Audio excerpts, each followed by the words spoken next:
Making decisions can tax the mind and vex the soul. Every decision forecloses another option that can immediately look like the better one.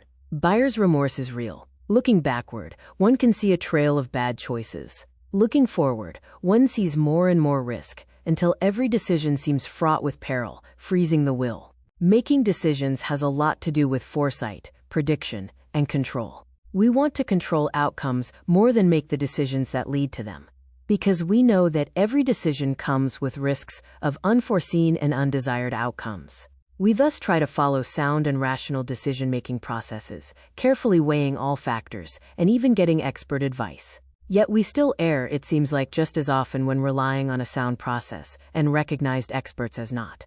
What is wrong with our decision-making? How can we better decide? Or, to put the question in a better way, how can we think more clearly about decision-making when decisions seem so often to turn out only half right but also half wrong? Process. Sometimes, the trouble with our decision-making is in a poor process. We ask ourselves the wrong question and inevitably get an unhelpful answer. We also ask the right questions but don't research reliable data to measure or don't choose sound measures. And we sometimes rush the process or decide with evident bias for an answer we'd already chosen before we even began. So to avoid basic errors, use a sound decision-making process. First, identify the right question. Then, discern any objective measures with which you can correctly answer the question. What discovery would make you answer the question one way and not another way? Then, research the data on those measures until you have reliable inputs with which to answer the question. Then, carefully weigh those inputs until you've reached the clearest answer, while getting advice and counsel from others who have superior experience in weighing the data. A sound process should help you eliminate at least some errors.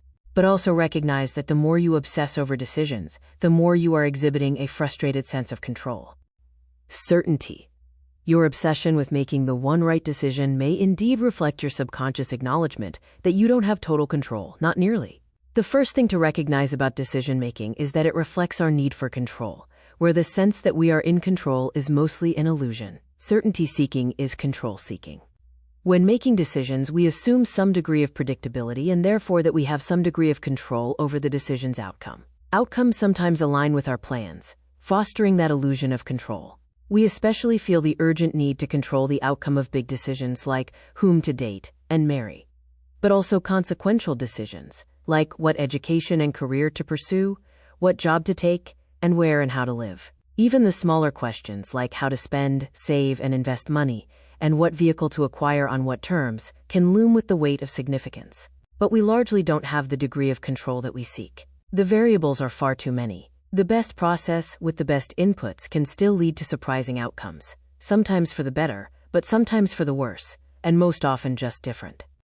Limitations. You do, though, have a way to recognize the high degree of uncertainty in decision-making to improve your decision-making. Our conscious capacity is extremely limited. We can only consciously consider and evaluate at any one moment a tiny bit of the information available to us, using a relatively small portion of our cognitive capacity. Our mental processing passes through a very small gate or bottleneck that shuts out all but a tiny fraction of the factors and influences affecting the options and outcomes. Even when we consider factors one by one, we don't come close to considering all of them or integrating them into the patterns that their complexity and interaction actually produce. You can't control very much with such a limited conscious capacity. Indeed, the more you pursue certainty, the more you cripple your decision-making. Your pursuit of certainty fosters a perceptual blindness, keeping you from seeing the emerging patterns. Breakdown. Too strong of a need for certainty can do more than just impede your sound decision-making.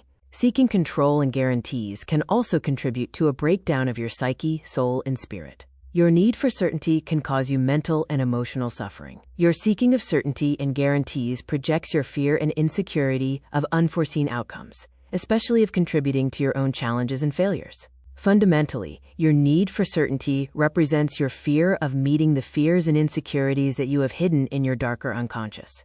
The more you suppress your insecurities against risk and adventure, those personal attributes that you have hidden in your soul, the more you will obsess over decisions due to their uncertainty. Recognizing your unconscious fears and insecurities, bringing them into the light, and letting the light turn them into courage, adventure, and reward-seeking risk should reduce your obsessive need for certainty. Accept the possibility of failure, even your own failure through your hidden capacity to betray, and then deal with it through its illumination into positive characteristics. Intuition. So, big steps to improving your decision-making can be to forego your pursuit of control through certainty and to bring your hidden fears into the light. Yet you can also improve your decision-making by embracing your intuitive capacity. Yes, follow a sound decision-making process, but recognize that an obsessive process simultaneously creates perceptual blindness, potentially leading you away from the subtle patterns and hidden fortuities that hold your creative answer.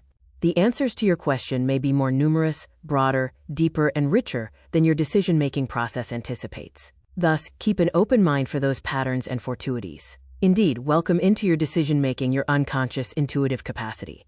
Embody and live your question more than trying to answer it cognitively. Let your intuition draw on all your embodied experience, all your senses, and your subconscious and unconscious processes of which you are consciously unaware. Listen to your intuition or gut more than your conscious deliberative process. Your gut instincts may be discerning the complex pattern, pointing you toward richer answers and opportunities that you do not even perceive. Uncertainty. A fruitful way of approaching decision-making is to recognize that the uncertainty that we find everywhere represents not a threat or risk, but instead the world's immense potential. And that potential isn't just out there, but also inside yourself. Treat uncertainty in your decision-making as your personal, psychological open space. Uncertainty is your personal blank canvas, where your creativity can emerge as your unconscious self delivers its gifts.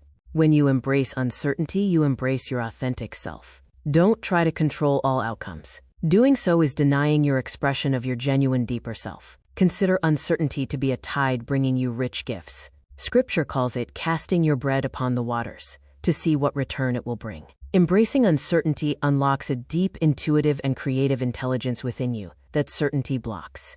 Your psyche works intuitively, through uncertainty. Watch where circumstances take you, rather than always trying to control where you go. Unplanned moments can be richer than planned outcomes. Fortuities aren't accidents. Uncertainty has fractal patterns. Chaos has its own order. Embracing uncertainty incorporates your deeper intelligence to recognize and pursue those patterns. Transformation. You have another fruitful way to look at decision-making in the midst of uncertainty, which is that uncertainty's purpose is transformation. Uncertainty isn't random, but instead patterned, fortuitous, organized in fractals that reflect the cosmic structure. Uncertainty, therefore, isn't disabling. Uncertainty instead invites, grows, and matures you in a transformative manner. Your transformation happens through your circumstances aligning for you, far more than in your planning for predicted outcomes. Embracing uncertainty can feel like emptiness, because you have freed yourself of the plans fashioned by your controlling ego.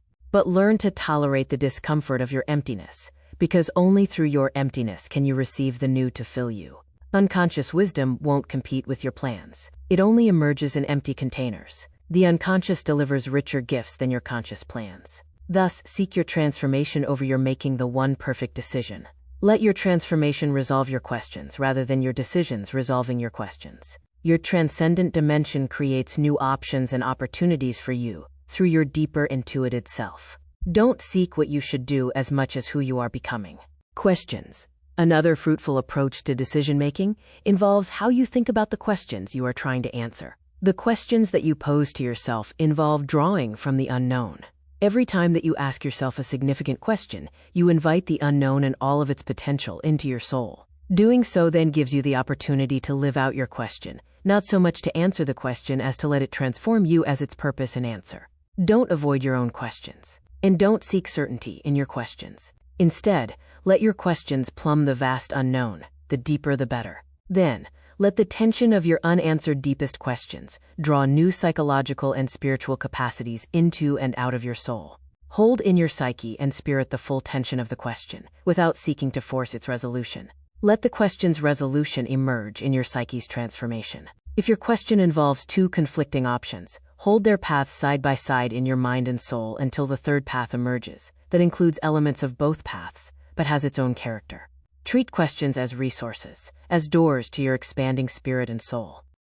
Thanks for watching. Get more tips plus illustrations, summaries, and reflection questions in the print or digital guide at the link in the description.